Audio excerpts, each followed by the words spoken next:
I hate to say it, even though they are gorgeous this morning, but it looks like the rain is on the way, so we're not going to be in town today.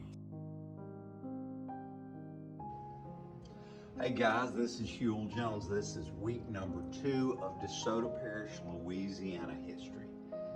I don't know about y'all, but I absolutely love history. I had some excellent teachers, but I thought back on it and I had world history, U.S. history. I even had some really good Louisiana history. But I didn't have any DeSoto Parish history. And that's what we're talking about. Where do we as a people of DeSoto Parish come from? If you're looking at DeSoto Parish from the outside, what is DeSoto Parish? This week's plan was to talk about no man's land. We're at the Texas-Louisiana border, coming in on I-20. That's what DeSoto Parish was. It was the American-Mexican border, but it was 40 miles wide. There's an area of land there that was no man's land, no law, no government, anything. As I started to read in more and more on no man's land, I had all these questions come up. Wait a minute, Spanish influence in Louisiana? I thought the French started Louisiana. You know, New Orleans was the oldest, right? No, it was Natchitoches a couple years before. But you can't forget, as you talk about peoples, the African-American people that are here, that were here as slaves and freed slaves. And also you can't forget about the indigenous Indians that lived here before, the Caddo Indians. There were several different tribes of Caddo Indians, but there was also Sioux and Choctaw Indians that were here.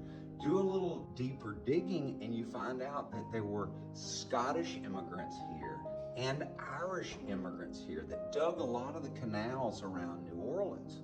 So before we talk about no man's land, let's take a minute and dig into exactly where our roots are and where we come from. Who was here before and exactly what happened to make DeSoto Parish, Louisiana, where we live today, where we call home, and what happened to make Louisiana part of the United States. April the 7th, 1682, Robert de La Salle, an explorer and fur trader from France, claimed all of the land from which the waters drained into the Mississippi in honor of the French king, Louis XIV, thus giving Louisiana its name. It was just a mere 32 years later the first permanent settlement, Natchitoches, was established by Louis Saint-Denis, a French-Canadian explorer and soldier. Just 4 years after that, in 1718, John Baptiste de Bienville founded New Orleans. What would become the Louisiana Purchase and the land of current-day DeSoto Parish was controlled by the French for over 80 years, from 1682 to 1762. And because of the wars in Europe and France losing against the British Empire, the French secretly transferred New Orleans and all of the land that would become the Louisiana Purchase to the Spanish. The Spanish ruled until 1800. In 1800, after Napoleon came to power, the French regained control of the Louisiana Purchase.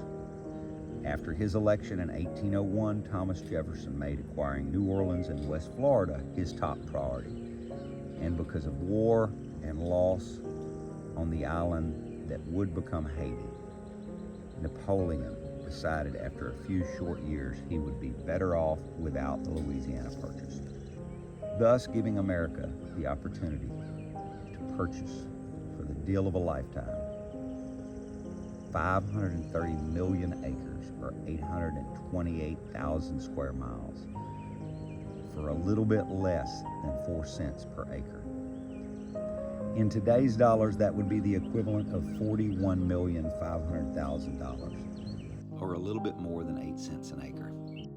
This history is so important to who we are, where we come from, and all of the people who add to the gumbo pot that makes up Louisiana and DeSoto Parish, where we call home, and why it is so very special.